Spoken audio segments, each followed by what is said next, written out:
जी से पहले पहुंचो। दूसरे नियम का ध्यान आपको यह रखना है कि आज जहां बैठे हैं 7 दिन तक प्रयास कीजिए वहीं बैठिए, बार बार स्थान मत बदलिएगा। कई लोग नारद बने रहते हैं, कभी इधर कभी उधर कभी इधर, तो उससे क्या होगा।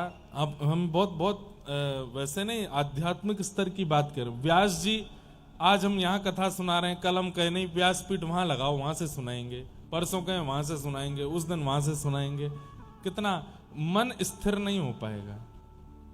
व्यास जी के लिए एक व्यास मंच है, ऐसे श्रोताओं का भी एक नियमित स्थान होना चाहिए, वो वहीं बैठे।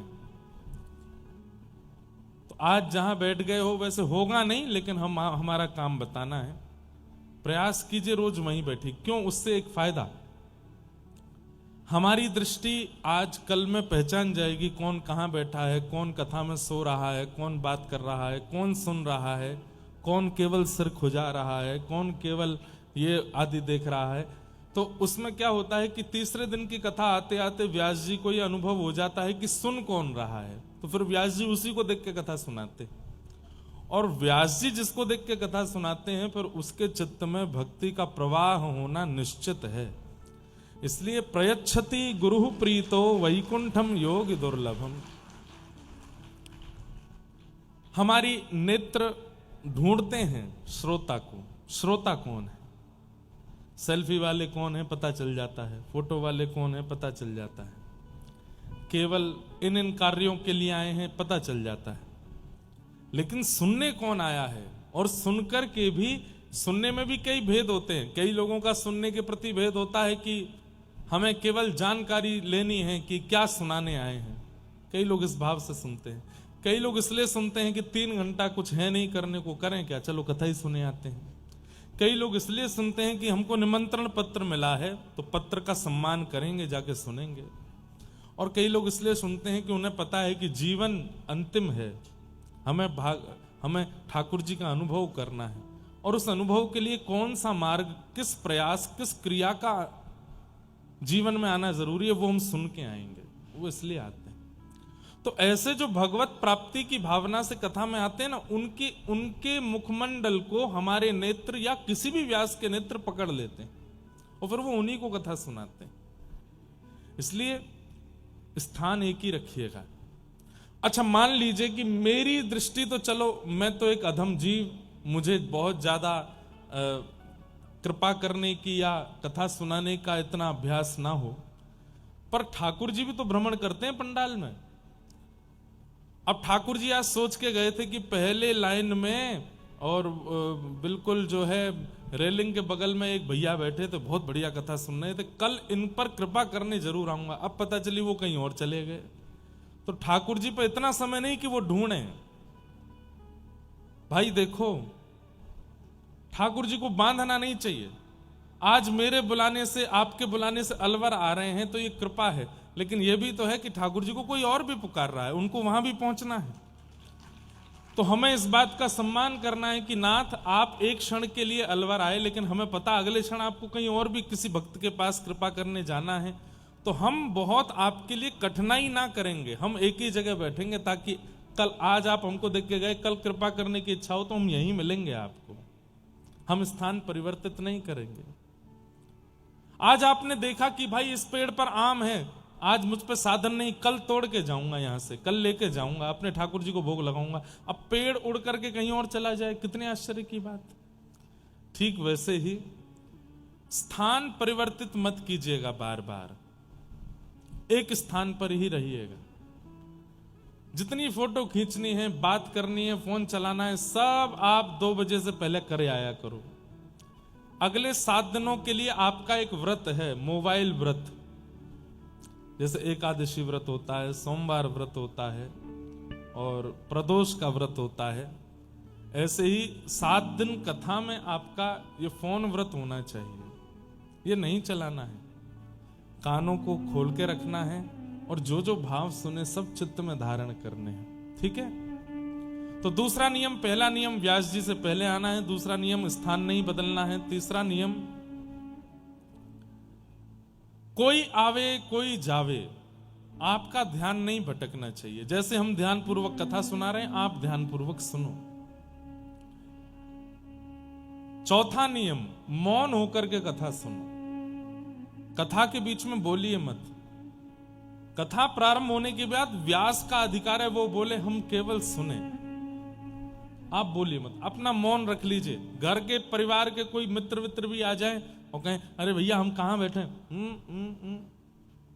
पीछे जाओ बैठ जाओ, और सबको स्टेटस पे भेज दो आज कि हमारा मौन है 7 दिन, 2 बजे से 6 बजे तक, 7 बजे तक। इतनी देर ब्रह्मांड भी से भी ब्रह्मा भी फोन करेंगे तो हम नहीं उठाएंगे, हमारा मौन है, हम कथा सुन।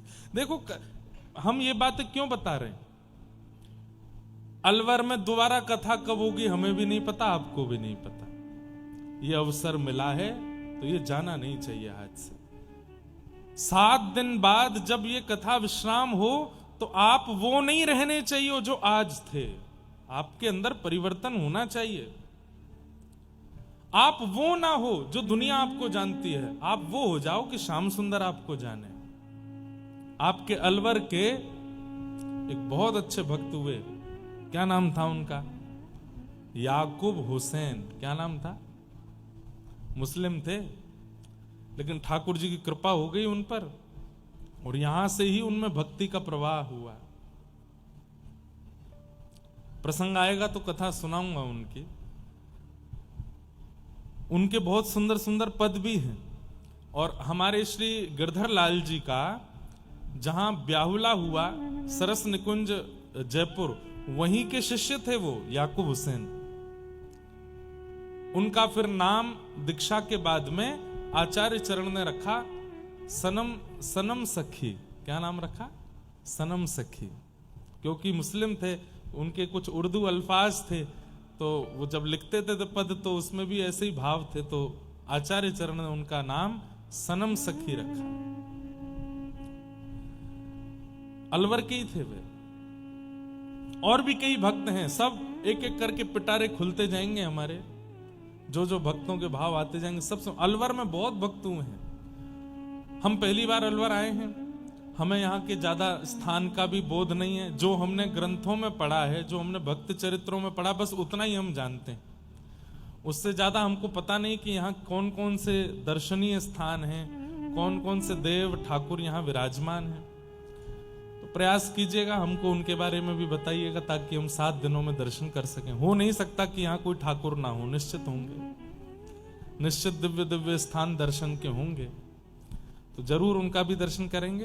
तो ये समय खाली ना जाए, कहीं ऐसा ना हो कि 7 दिन कथा सुन करके केवल हमने धन का व्यय, समय का व्यय और सब चीज का केवल व्यय किया, मिला कुछ नहीं। प्रॉफिट होना चाहिए आपको, लॉस में मत चले जाना। और यहां प्रॉफिट धन के रूप में नहीं होता, यहां प्रॉफिट केवल कृपा के रूप में होता है। तो इसलिए वो कृपा का प्रॉफिट हो, उसके लिए नियम है जो मैं बता रहा हूं। शास्त्राज्ञा करते हैं कि एक समय भोजन और एक समय फलाहार करके कथा सुननी चाहिए। पूरे दिन फलाहार पे रहिए, कथा विश्राम के बाद प्रसाद पा लीजिए। वैसे तो यह भी नियम है कि फलाहार पे ही कथा सुनो, पूरी कथा ही फलाहार पे सुनो, लेकिन नहीं हो सके तो कम से कम 2 समय फलाहार और 1 समय भोजन। पर आजकल वाला फलाहार नहीं, कुट्टू की पकौड़ी, कचौड़ी, जलेबी और वो खीर, रायता, ये सब बनाकर फलाहार मतलब फल ही खाना है। रात्रि कथा विश्राम के बाद जब घर जाएं तब ठाकुर जी के लिए प्रसाद बना के सेवन करो। ये सब किस लिए? ताकि चित्त में तामसिकता ना रहे। भाई कोई आर्मी की ट्रेनिंग में जाता है, कोई पुलिस की ट्रेनिंग में जाता है, तो उसको वहां के अनुसार ही भोजन करना पड़ता है। इतना खाना है, ज्यादा नहीं खाना, दौड़ नहीं पाओगे, ये प्रैक्टिस नहीं कर पाओगे, इसमें नहीं चले। ऐसे ही कथा का भी एक नियम है। यहां सब कुछ खाते हुए यदि आप कथा सुनेंगे तो तामसिकता चित्त में रहेगी, और व्यास जी ने जो बात बताई वो सुनाई तो देगी पर स्थिर नहीं होगी। वो सुनाई तो देगी लेकिन आप जीवन में लागू नहीं कर पाओगे। इसलिए तामसिकता ना रहे चित्त में, क्योंकि अन्न में तामसिकता आ जाती है, फल में नहीं आती। तो फल पाइए, 2 समय फल पाइए, 3 समय फल पाइए, कथा सुनिए। लेकिन फल नहीं पा सकते, 4 बार भोजन करो पर कथा सुनो। कथा सुनना, भोजन पर कैसे ताली बजे, अच्छा है 4 बार करेंगे। कहने का अभिप्राय कैसे भी सुनो सुनो, पर सुनना है। तो ये नियम है। कितने 4-5 नियम हो गए। 6वां नियम यह है, 7 दिनों में आपको न प्रिय लगने वाली कोई भी घटना हो जाए फिर भी गुस्सा मत कीजिएगा, किसी पर क्रोध नहीं करना।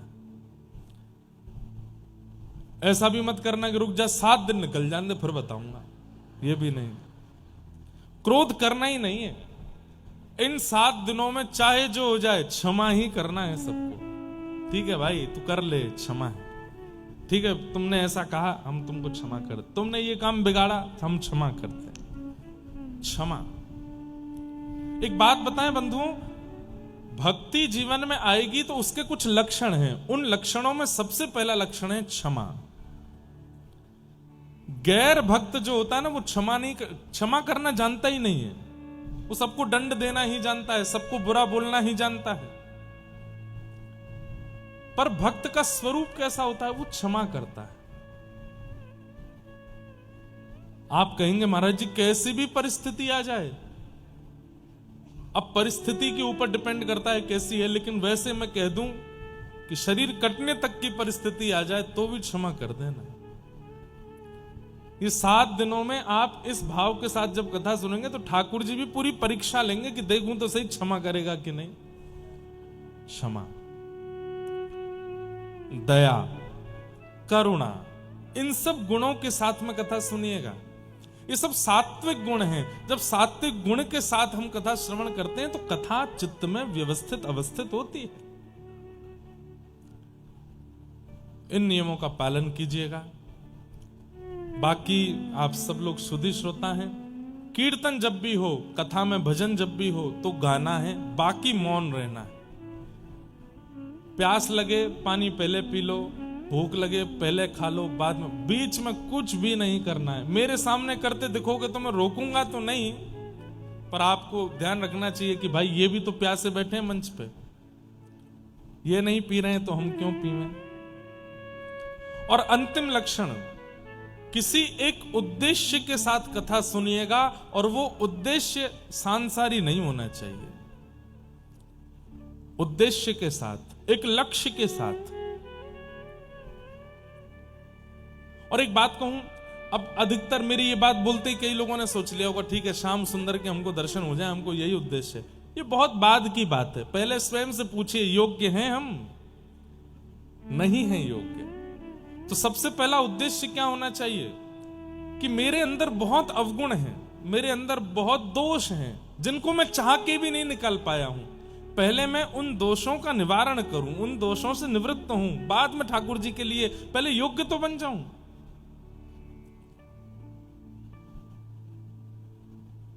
योग्य बनने के उद्देश्य से कथा सुनिए कि नाथ इन 7 दिनों में व्यास जी के मुख से ऐसी वाणी प्रकट करवाइएगा कि हम आपके योग्य बने, और योग्य बनने लायक जब हो जाएंगे तब बाद में कभी प्रार्थना करेंगे कि अब आप दर्शन दो, अब हम योग्य हैं। पहले भूमि उपजाऊ तो हो तब तो उसमें बीज डाला जाए। अब भूमि उपजाऊ नहीं, उसमें बीज डाल दिया जाए तो बीज नाश हो जाएगा, वो कभी वृक्ष नहीं बन पाएगा। तो हम पहले अपने चित्त के हृदय पटल को योग्य बनावे, ताकि वक्ता की वाणी का बीज जब आए तो वो अंकुरित होकर पुष्पित, फलित और वृक्षित हो जाए। तो योग्य बनने की भावना से, जैसे सूरदास है, जैसे कुंभन दास हैं, जैसे मीराबाई हैं, आपके अलवर के एक भक्त हुए। ध्यान से सुनिए सब लोग, इधर देखो। उन्होंने जीवन में कभी भजन नहीं किया था, जीवन में कभी नाम जप नहीं किया था, उन्होंने जीवन में कभी ठाकुर जी का बहुत दर्शन लाभ आदि कुछ नहीं किया था। लेकिन एक दिन पता नहीं क्या हुआ, कहीं कथा वो सुन रहे थे, तो कथा आदि में वो जाते थे, ऐसे कि निमंत्रण मिला है तो 5 मिनट मुंह दिखाई के लिए जाते थे। तो एक बार कहीं कथा चल रही थी अलवर में, तो वो गए। सत्य घटना है, बहुत ध्यान से सुनिएगा। कथा में जैसे ही पहुंचे तो जाकर के उन्होंने कोई प्रसंग सुना, और वो प्रसंग उनको इतना अच्छा लगा कि वो पहली बार जीवन में ठाकुर जी के लिए रोए।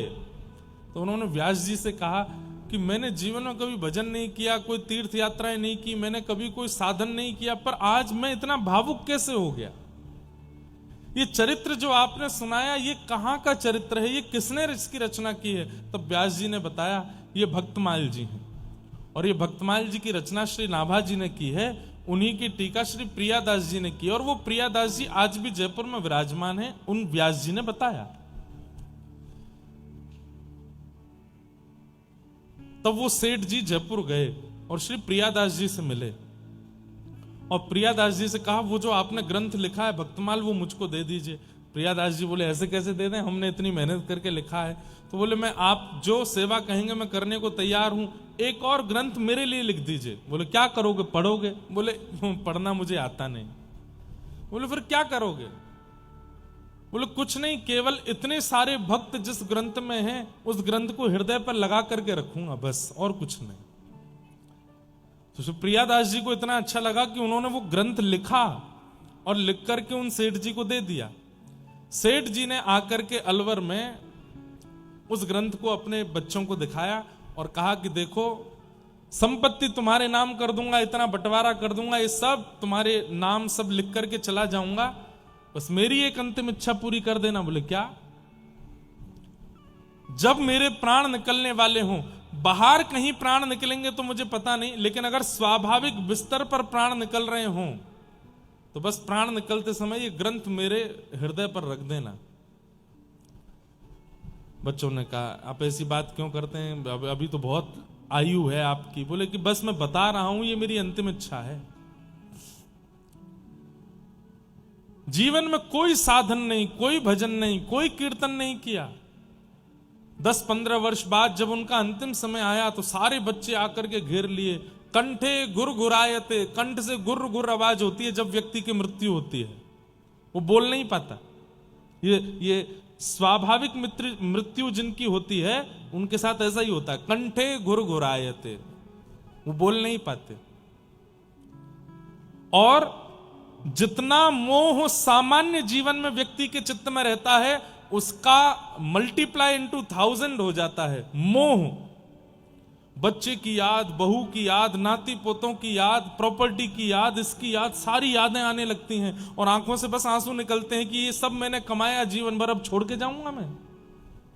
इतना भयंकर मोह हो जाता है मृत्यु के काल में, और उस मोह की बढ़ने के कारण ठाकुर जी की स्मरण नहीं हो पाता। लेकिन धन्य है वो सेठ जी, जैसे उनका कंठ गुरगुर आवाज करने लगा, चारों तरफ बालक आ गए, कोई हाथ सहला रहा है, कोई पैर सहला रहा है, पिताजी सांस लीजिए, पिताजी सांस लीजिए। तो उन्होंने उस अलमारी की तरफ इशारा किया।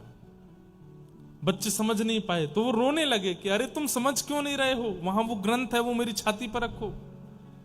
तब एक बालक ने कहा ये अलमारी की तरफ क्यों देख रहे हैं, हो सकता है इनकी कोई प्रिय वस्तु रखी है उसको देखना चाहते होंगे। अलमारी खोली तो वो ग्रंथ रखा था। तब बड़े पुत्र को याद आया, अरे अरे पिताजी ने 10-15 साल पहले कहा था जब मैं मरूं तो ये ग्रंथ मेरी छाती पर रख देना।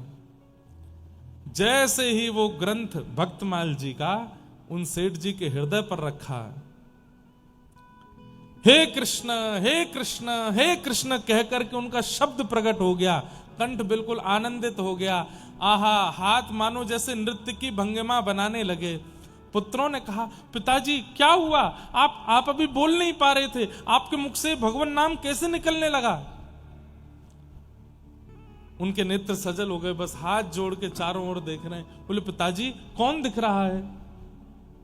तो वो बोले थोड़ी देर पहले यम के काले काले दूत खड़े थे, मेरे गले में रस्सा उन्होंने बांध दिया था और मुझे खींच करके नरक ले जाने को कह रहे थे, इसीलिए मेरा स्वर नहीं निकल रहा था। लेकिन ये ग्रंथ मेरे चित्त पर रखते ही वो यम के दूत अंतर ध्यान हो गए। बोले अब कौन है? बोले भक्तिमती मीराबाई खड़ी हैं, सूरदास खड़े हैं, कुम्मन दास खड़े हैं, गोस्वामी तुलसीदास जी महाराज खड़े हैं, फिर हरिवंश महाप्रभु खड़े हैं, स्वामी श्री हरदास जी महाराज खड़े हैं, नरसिंह मेहता खड़े हैं, सारे भक्त मेरे चारों ओर खड़े हैं और क्या कह रहे हैं? अरे सखी चल हमारा हाथ पकड़ तो को निकुंज में लेकर के चलें, प्रिया प्रियतम तेरी प्रतीक्षा कर रहे हैं। बच्चों अब मैं जा रहा हूं, तुम लोग अपना ध्यान रखना और प्रयास करना। मैंने जीवन में भक्तमाल पढ़ा नहीं, केवल चित्त पर रखा, तो ऐसी मृत्यु हो रही है। तुम पढ़ोगे, तुम सुनोगे तो तुम्हारी कैसी मृत्यु होगी, तुम विचार कर लेना। और ऐसा कहकर के भक्त समूह अलवर में एक साथ इतने सारे भक्त प्रकट हो गए और उन सेठ जी को अपने साथ लेकर के निकुंज में पहुंच गए, जहां श्री प्रिया प्रियतम दोनों अपने भक्तों के साथ विहार करें, वो निकुंज है। ऐसी श्रीमद् भक्तमाल, ऐसी श्रीमद् वाल्मीकि रामायण, ऐसी महाभारत की कथा, ऐसी श्रीमद् भागवत की कथा, जिनके दर्शन से और स्पर्श से ऐसी गति होती है, उनका श्रवण यदि हमने ध्यान से कर लिया तो हमारी गति कैसी होगी। इसलिए भैया हमारी प्रार्थना है, हमारी तो स्थिति कथा करते करते ऐसी हो चुकी है कि हम किसी भी व्यक्ति से मिलते हैं, उसके स्वभाव से पता चल जाता है। जैसे कोई बहुत सरल स्वभाव का मिलता है तो लगता है ओहो देखो, ऐसा लगता है जैसे मानो कुम्मन दास हो। जैसे कोई माताएं बहनें बड़ी भावुक मिलती हैं तो लगता है जैसे सक्कू बाई हो, जैसे मीरा बाई हो। भक्तों के दर्शन ही सब लोगों में होने लग जाते हैं और यही सफलता है कथा सुनाने की। आपकी भी ऐसी योग्यता बन जाए जैसे एक सेठ जी ने अनेक संतों को और भक्तों को अलवर में प्रकट किया। कथा श्रवण के आप साक्षात भक्तों, ठाकुर जी को नहीं, ठाकुर जी के पास हम जाएंगे, हम उनको प्रकट नहीं करना चाहते। ठाकुर जी खूब प्रकट हो चुके हैं पहले, अब इतनी योग्यता हमारी नहीं कि हम उनको प्रकट करें, पर भक्तों को तो प्रकट हम कर सकते हैं ना। हमारी अंतिम श्वास जब चल रही हो तो हमारे कोई एक भक्त श्रेष्ठ होने चाहिए जिनका स्मरण करके हम भगवत धाम जाएं। एक बात हम आपको कह दें, किसी भक्त की भक्ति को श्रवण करके उस भक्त को अपना गुरु मान लो। सूरदास जी की भक्ति अच्छी लगी हो तो सूरदास जी गुरु हैं, मीराबाई तो मीराबाई गुरु हैं, उनको गुरु रूप मान लीजिए और उनकी जैसी रहनी करनी करने लग जाइए। अंतिम श्वास में वे ही आएंगे लेने के लिए, और वे अगर आ गए तो निश्चित है कि धाम की प्राप्ति तो होगी ही होगी।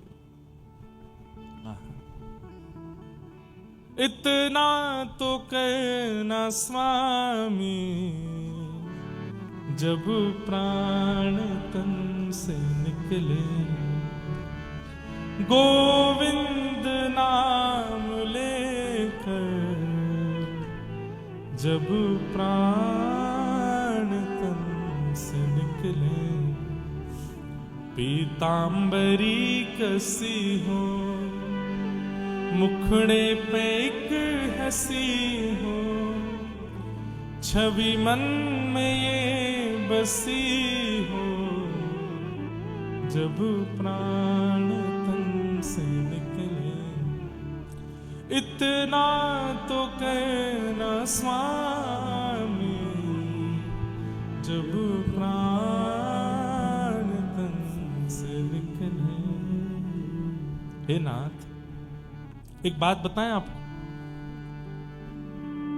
अगर व्यक्ति ने अपने अंतिम श्वास में भगवान का स्मरण नहीं किया और प्राण निकल गए तो शास्त्र कहते हैं फिर उसको कटघरे में खड़ा किया जाता है, और कटघरे में खड़ा करके चित्रकेतु जो कि ब्रह्मा जी के दूत हैं, वो चित्रकेतु खड़े होकर के उसके जीवन का पूरा बताते हैं। तुमने इतना पाप किया, तुमने इतनी भलाई करी, तुमने इतना बुरा किया, या तुमने ऐसा किया, तुमने वैसा किया।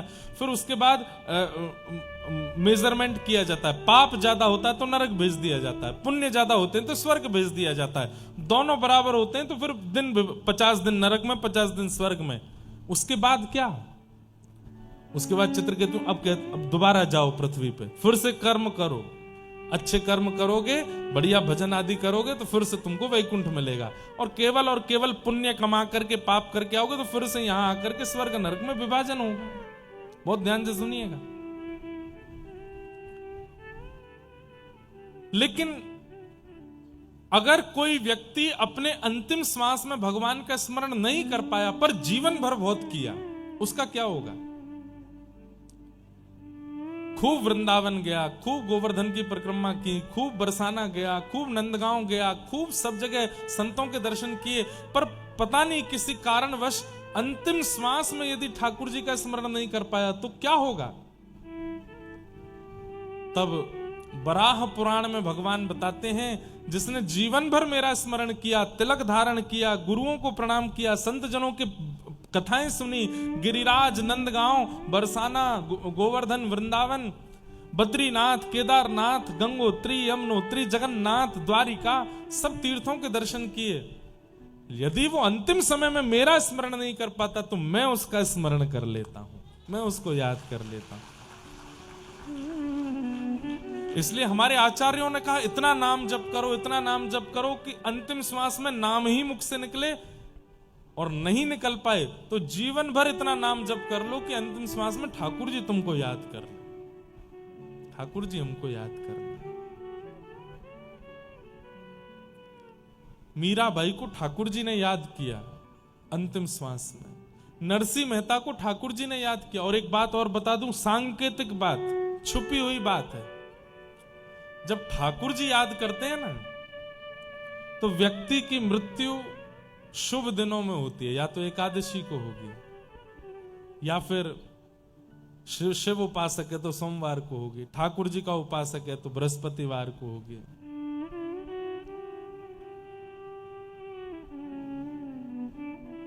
इस प्रकार से शुभ दिनों, जन्माष्टमी, रामनवमी आदि आदि शुभ दिनों में प्रयाण होता है। अब आप लोग कहीं पुराने जो गए हैं उनका ढूंढने मत लग जाना, कब गए थे, देखें ठाकुर जी ने याद किया था कि नहीं। नहीं, उनकी चिंता नहीं करो, अपनी चिंता करो, उनका मत सोचिएगा। और इससे बहुत ज्यादा वो लोगों को दोष दृष्टि से मत देखने लगो, हो वो तो ऐसे दिन पे गए थे। नहीं, हम लोगों का सौभाग्य है कि भारत में 365 दिन मंगल ही हैं, किसी भी दिन प्राण जाए मंगल ही है, लेकिन फिर भी हम अपना विचार करके चलें। एकादशी का दिन हो, ठाकुर जी की मधुर कथा सुनी हो, उस दिन तिलक सिर पर धारण किया गया हो, ठाकुर जी की मधुर सेवा की वजह से हाथों से इत्र की सुगंधी आ रही है, ठाकुर जी का प्रसाद बनाया, भोग लगाया था, मधुर कथा सुन रहे थे तो नेत्र सजल हो गए थे। बस ठाकुर जी के अंग की सुगंधी, मन में कथा का भाव और बुद्धि में केवल श्री राधा नाम गूंज रहा है। तभी कोई ब्रज से आ गया, डोरबेल बजाई, बोले हम आपके लिए प्रसाद लाए बरसाने का। आहा, वो प्रसाद पा लिया। अब जीभ पर भी प्रसाद है, मन में भी प्रसाद है, कानों में भी प्रसाद है, नेत्रों में भी प्रसाद है, बुद्धि में भी प्रसाद है। बस यही क्षण था, और उसी क्षण पता नहीं क्या हुआ, अचानक से हृदय गति रुकी, श्वास रुक गई और ठाकुर जी अपने संग ले गए। लोग बाग बंधुओं, इस पंडाल से बाहर ये बात करना मना है, मृत्यु की बात बाहर नहीं कर सकते। भाई शुभ शुभ बोलो, क्या बात कर रहे हो, हैं मरने की बात क्यों करते हो? अभी तो जीवन शुरू हुआ है। यही एक जगह है जहां मृत्यु की बात खुल के की जा सकती है। हम सबका जन्म ही हुआ है उस मृत्यु को सफल बनाने का। मेरे से बड़ी उम्र के लोग यहां बैठे हैं, मैं तो आपसे बहुत छोटा हूं। अभी से ही चिंता हो रही है कि मृत्यु सफल होनी चाहिए, कहीं संसार के विषय भोगों में पड़ करके ये मृत्यु असफल ना हो जाए, क्योंकि दोबारा चांस नहीं मिलेगा। हमारे शास्त्र आज्ञा करते हैं, ध्यान से सुनिएगा, थोड़ा डरिएगा इस बात को सुन के। अंतिम काल में व्यक्ति अगर अपनी धन संपत्ति का स्मरण कर लेता है, अंतिम काल में व्यक्ति अगर अपनी धन संपत्ति का, प्राण निकल रहे हैं तो पता चल जाता है व्यक्ति को कि मेरे प्राण जाने वाले हैं। अब उसको याद आ रहा है, उस वाली अलमारी में 12-15 लाख रुपए रखे हैं, किसको बता के जाऊं, उस वाली बैंक में इतने जमा हैं, वहां वाले में इतने रखे हैं, इतने वो, ओहो वो वाली प्रॉपर्टी की रजिस्ट्री हो गई है, उसकी तो वो पूरी हुई नहीं है। वो धन संपत्ति का स्मरण करते हुए जब व्यक्ति प्राण त्यागता है तो उसको अगले जन्म में सर्प बनना पड़ता है। ठाकुर जी कहते हैं, जा बेटा, भूमाफिया बन गया, अब तो सारी जमीन तेरी है, सर्पों की ही है पृथ्वी। आप लोग सुनते हैं तहखानों में सर्प बैठे हैं, कर क्या रहे हैं? बोले वहां ऐसा हमारे ब्रज में बताते हैं, उन मंदिर के नीचे इतना संपत्ति रखी है पर अंदर कोई जा नहीं सकता। बोले क्यों? बोले वहां सर्प बैठे। क्या करते हैं सर्प? बोले पूरे दिन केवल कुंडली मार के बैठे ही रहते हैं, ले संपत्ति पर खर्च भी नहीं कर पाएगा, बैठा रहे उसी के ऊपर, क्योंकि अंतिम श्वास में वही सोचा था। व्यक्ति संपत्ति का स्मरण करते हुए प्राण त्यागता है तो सर्प बनना पड़ता है। व्यक्ति अपनी भूमि का स्मरण करके प्राण त्यागता है, अपने घर का स्मरण करके प्राण त्यागता है। मैंने ये होटल बनाया, मैंने वहां ये बनाया, इन सब का स्मरण, तो उसको प्रेत बनना पड़ता है। खंडरों में ही रहता है फिर वो प्रेत बन के। ठाकुर जी इतने खंडर दे देते हैं, बोले पूरी दुनिया में जहां कोई नहीं रहता वहां तू रही हो, तेरा ही है। 500 कमरों के बड़े बड़े खंडर पड़े हैं, उनमें कौन रह रहे हैं? प्रेत ही रह रहे हैं। तो तुम्हारा ही है, तुम राजा हो यहाँ के, प्रेत बनना पड़ता है। व्यक्ति काम वासना का स्मरण करते हुए प्राण त्याग देता है तो अगले जन्म में उसको वैश्या बनना पड़ता है। व्यक्ति संतान, पत्नी, बच्चे, पुत्रों का स्मरण करते हुए प्राण त्यागता है तो उसे जानवर बनना पड़ता है, और उसमें भी विशेष रूप से सूकर बनना पड़ता है, क्योंकि उसको सबसे ज्यादा प्रिय होते हैं अपने बालक। लेकिन जब व्यक्ति अपने अंतिम श्वास में राधा कृष्ण प्राण मोरा युगल किशोर, राधा कृष्ण का स्मरण करता है, आहा फूलन में सोए रहो वृंदावन धाम, चहु दिश लागी रट राधे श्याम। फूलन में सोए रहो वृंदावन धाम, चहु दिश लागी रट राधे श्याम। चहु दिश लागी रट राधे श्याम। ये स्मरण करते हुए प्राण निकले। यहां से पुत्र भागा भागा आ रहा है, पत्नी भागी भागी आ रही है, डॉक्टर आ रहे हैं, ऑक्सीजन लगा रहे हैं, आपकी नब्ज देखी जा रही है, अरे बीपी हाई हो रहा है, कोलेस्ट्रॉल बढ़ रहा है, शुगर लेवल ऊपर चला गया है, सब चिंता में है। लेकिन आपके मुखमंडल पर एक ही प्रसन्नता है। क्यों? चारों दिशाओं से आपके कानों को कुछ नहीं, केवल एक ही स्वर सुनाई दे रहा है, राधे श्याम राधे श्याम राधे श्याम राधे श्याम। चहु दिशि लागी रट राधे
चहु दिश